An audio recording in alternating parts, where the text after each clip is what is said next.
Welcome to Module 4 for Professional Practice. In this module, we're going to be looking at environmental trends that are affecting individuals, families, and communities. So there's a story that I want you to read to get us started on page 58. It's called A Busy Family. And after you read this, I want you to personally reflect and think about what is life going to look like in the next 5, 10, 25, or 50 years for the individuals that you may be working with professionally or even for yourself. So in this module, we are looking at several trends that we're seeing take place and how that's going to impact us professionally. And one of those things is looking at our population, some of the characteristics of our population and what and who we will be working with over the next many years. If you're not familiar, our population is aging. We have seen a dramatic increase in the number of individuals that are 65 and older. When you think about some of the special challenges in this population, think about healthcare, independent living, workforce participation, and retirement. All of these things will influence us as FCS professionals because it impacts our communities directly. So kind of speaking of that healthcare, because we do have better healthcare, we're seeing those longer life expectancies. But what about for people who can't afford healthcare? Who is responsible for that? How does this need to be handled, and how will that pan out over the next few years? A lot of people want to remain healthy and independent, but sometimes their health doesn't allow them to do that, or if they need special medical attention, they're not able to stay at home for that. And so if you've not ever had to deal with an aging family member or an aging individual, sometimes it is really difficult because they don't want to burden anyone, but then they also need that help. They just may not let anybody know. And so with that independent living piece, of course, reading through Kathleen's dilemma, it's on page 61. I want you to consider, how do you tell an elderly mother that you're worried about her leaving the stove turned on or unattended and falling down the stairs? Where would you want to live if you couldn't take care of yourself anymore? Like, think about how you would feel if you were asked to give up your driver's license. My mom had to take my grandmother's car away, and my grandmother got very, very angry and called the law and told them that my mom stole her car, when the reality was my grandmother had Alzheimer's and she was able to live at home for a little bit, but we were not certain that she should be driving anymore. And so my mom took the keys in her car. So it's a difficult and gentle conversation that has to happen between families. It's just a delicate topic. And so what do we think, our role and a society's role should be in the coming years? And so sometimes for people, the quality of life that they have is measured by the amount of independence they have in their current living conditions. So our aging population can be a challenge when it comes to our families that we may be working with. Erik Erikson is a psychologist that many of you have probably heard about if you took any kind of a basic psychology course, but he really talks about that prolonging retirement or like a lack of engagement could have a negative effect on older adults. So looking at stages of lifespan with baby boomers, many retire early and then have this followed by years of non-productivity. And so we're seeing more individuals work longer in life.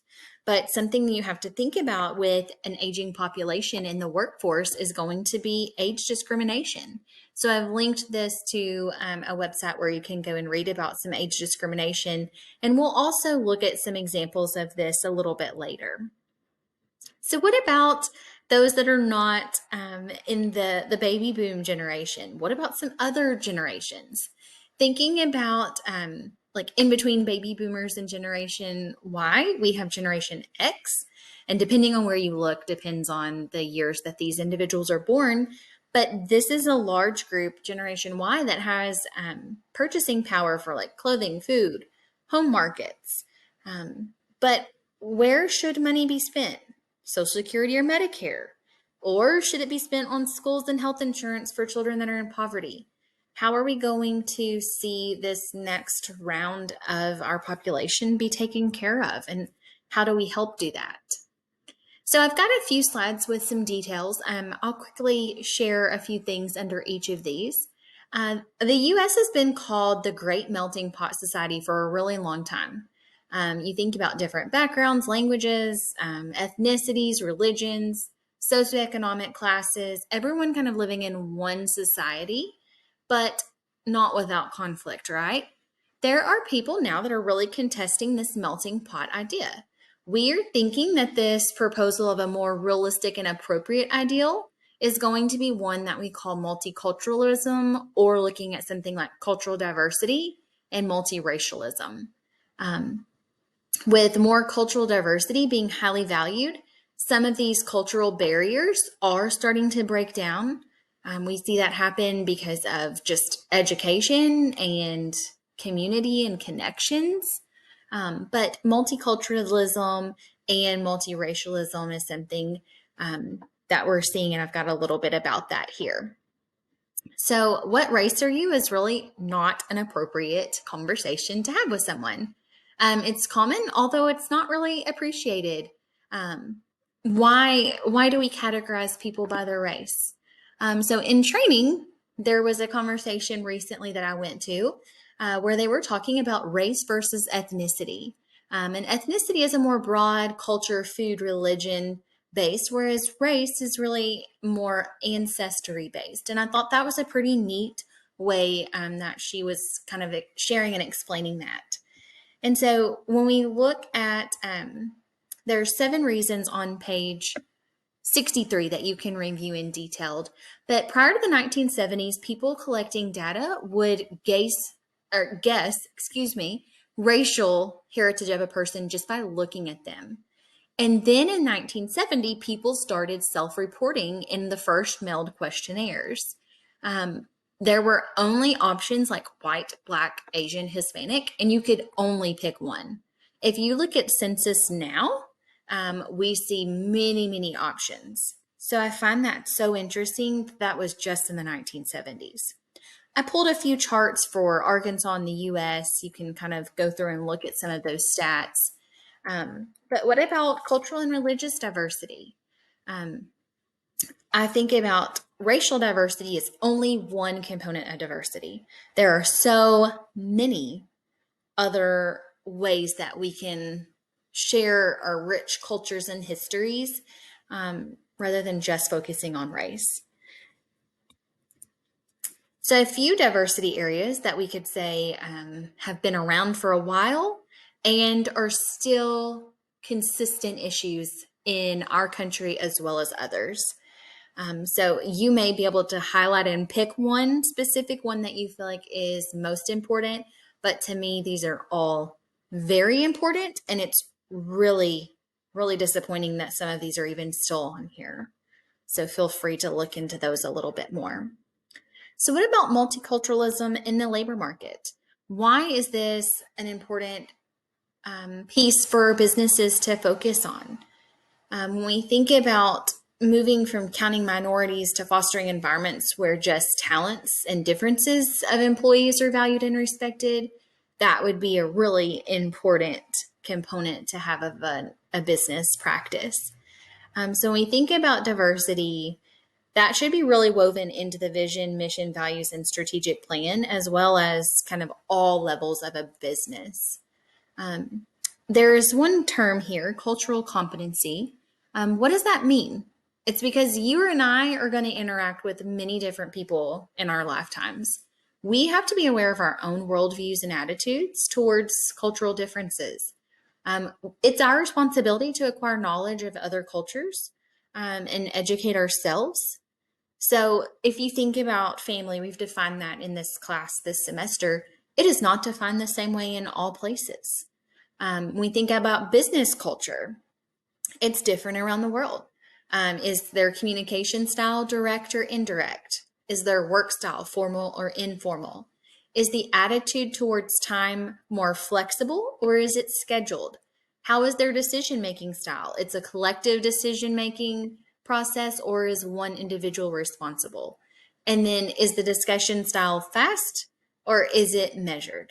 And so we think about how diversity is important, but why? Why do we think that? So the global economy, this one, obviously, we're looking at where is stuff being made? How are we influencing other places? How are they influencing us? The global economy has a huge impact on some trends for our profession. When it comes to like positive and negatives, there's probably a much bigger list than what I have here. But when we think about even just like you probably hear, the idea is that wealthy is getting more wealthier. Um, there's not much of a middle class. It's called a dualistic economy. Many ideas are that education will increase while gender gaps decrease. And the idea in the US that the inequality of education between poor or lower SES and wealthier or higher SES children is going to continue into higher education. And we're trying to bridge some of those gaps, but the global economy definitely influences and impacts some of that process. Okay, technology, I don't have to sit here and tell you this. You know that technology has impacted families. Think about bullying, unwanted solicitations. I mean, even things like pornography or undesired communication. It's impacted us in positive ways as well, but it's also had a negative impact on families and communities. And so I carry on conversations with Siri multiple times a day. I have her look up things. My mom has her call her Princess Sally. A positive for some technology is what we call universal design. And this is something that we apply in the case of education a lot. So instead of creating a class that's only going to meet the needs of certain users, if I apply universal design, then like captions, for example, on this video, it may not only help a person who has a hearing impairment, but if someone had a thick accent or couldn't understand someone, it could also aid them in that. So family changes compared to like the 1950s, Americans today are more likely to never marry or delay marriage and parenthood. More households are consisting of single individuals than married couples living with children. A lot of people cohabitate. Consider even like the poverty rates of single parent households. Those are higher than those at the rate of married or households that are headed by single father families. So lots of changes also in marriage and family laws. This has a big effect on the legal structure of families as well. So lots of things happening that we could highlight. Work and life issues. This is a discussion option that you'll have. What will the workforce look like in the future? Remember the talk about later retirement for baby boomers and kind of the age of that. What about individuals having to care for parents while they work as those individuals, their parents are aging? Working from home, who would have thought that that was a conversation we would have to look at? Working conditions, looking at even that gap between, gender equality in the workforce. And so how and what are some of these things that you're going to have to look at as a future professional? And so this last slide before I share your discussion, the future ain't what it used to be. This is by Yogi Berra. And if you've ever heard of yogiisms, this is one that I thought was a good one. Change is inevitable, but FCS professionals need to be the ones that have those skills and education to help their families and communities navigate it. So you have two options in your discussion this semester. Think, pair, and sharing is kind of what I'm calling this. Option one is going to be, what do you think are some current and future work/life issues? You'll identify what the current and the future are and why. Post about that to our discussion board in Module 4 as option one. Or option two, there are two articles that I would like for you to review. Pick one of them at least, and you will summarize and discuss the impact that really you think kind of lines up with our module in this Module 4. So that's what I have for a quick, super fast rundown. Make sure you go through this entire presentation. And if you have any questions on the content, please just reach out and let me know.